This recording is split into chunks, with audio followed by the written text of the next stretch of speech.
Good morning student, मैं विषय अध्यापिका संतरा कीचड़ सरदार पटेल पब्लिक स्कूल कटरादल से।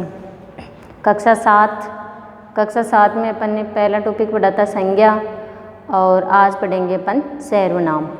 देखो सर्वनाम, नाम ही इसका क्या है, सर्वनाम, अर्थात सर्व यानी सभी का नाम। सर्वनाम का शाब्दिक अर्थ होता है सभी का नाम। किस संज्ञा के स्थान पर प्रयुक्त होने वाले शब्दों को सर्वनाम कहते हैं। तो सर्वनाम यानी सभी संज्ञाएं, जो भी आपने संज्ञा पढ़ी थी, जातिवाचक, भाववाचक, व्यक्तिवाचक, तो उन सबके स्थान पर प्रयोग होने वाले शब्दों को सर्वनाम कहते हैं। तो ये परिभाषा है, संज्ञा के स्थान पर प्रयुक्त होने वाले शब्दों को सर्वनाम कहते हैं। तो देखिए, जैसे सर्वनाम का प्रयोग कैसे करते हैं, जैसे मैं एक उदाहरण से समझाती हूँ। मोहन स्कूल गया, मोहन आज खाना लेके गया है। मोहन शाम को 4 बजे आएगा। मोहन आकर खेलने लग गया। तो इन मोहन मोहन मोहन इस शब्द का अपन बार बार प्रयोग न करके, मोहन स्कूल गया है, वह खाना लेकर गया है, तो उसके स्थान पर संज्ञा का प्रयोग न करके उसके स्थान पर जिस शब्द का प्रयोग कर रहे हैं वो क्या है, सर्वनाम। तो सर्वनाम संज्ञा के स्थान पर प्रयुक्त होने वाले शब्दों को सर्वनाम कहते हैं। जैसे मैं, मेरा, मुझे, हम, हमारा, हमें, तुम, तुम्हारा, तुम्हें, आप, आपको, आपसे, वह, कहाँ, कौन, क्यों, कोई, मैं, स्वयं, खुद, अपने आप आदि। ये सारे उदाहरण किसके हैं, सर्वनाम के। तो सर्वनाम सभी का नाम, सभी संज्ञाओं के स्थान पर प्रयुक्त होने वाले शब्दों को सर्वनाम कहते हैं।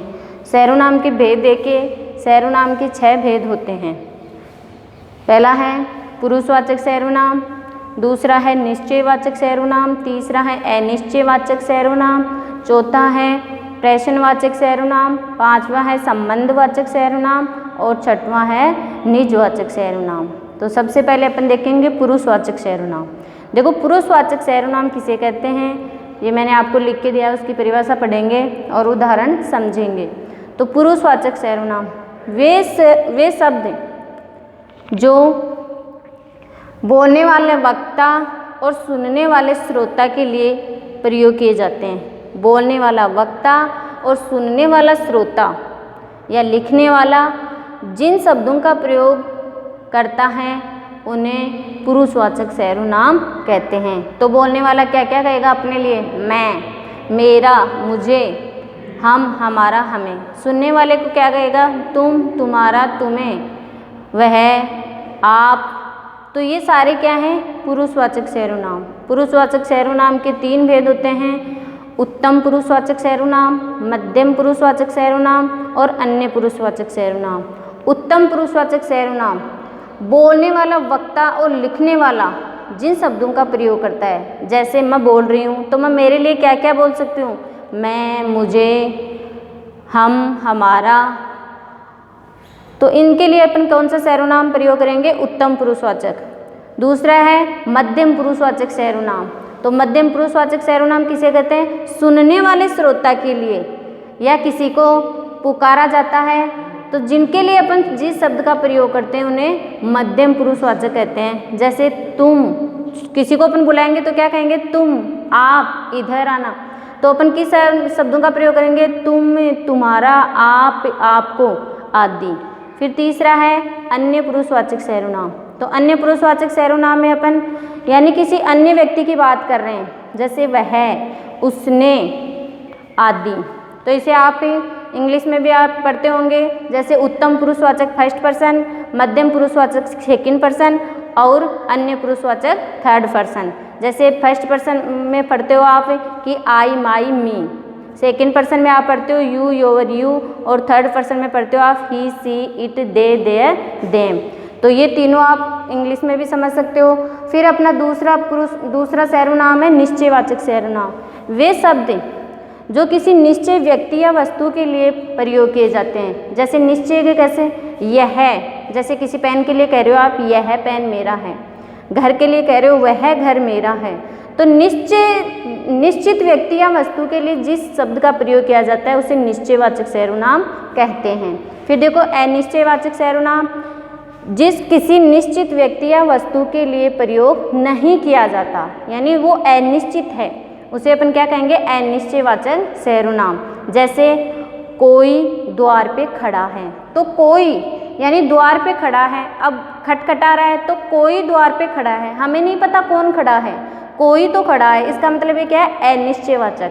इसी प्रकार जैसे अपने दूध में काला कुछ भी गिर गया तो अपन क्या कहेंगे, कुछ गिर गया है, तो हमें नहीं पता क्या गिरा है लेकिन दिखाई दे रहा है तो कुछ, ये क्या है, अनिश्चयवाचक। आपके बैग से पेंसिल चोरी हो गई तो आप क्या कहोगे, किसी ने मेरी पेंसिल चुरा ली, तो किसी ने ये निश्चित नहीं है, तो किसी ने, कोई, कुछ, ये अनिश्चयवाचक सर्वनाम। फिर अपन चौथा देखेंगे प्रश्नवाचक सर्वनाम। प्रश्नवाचक में यानी प्रश्न करने के लिए जिन शब्दों का प्रयोग किया जाता है, जैसे कौन आया है, कहाँ जाना है, कब आओगे, तो कौन, कहाँ, क्यों आदि।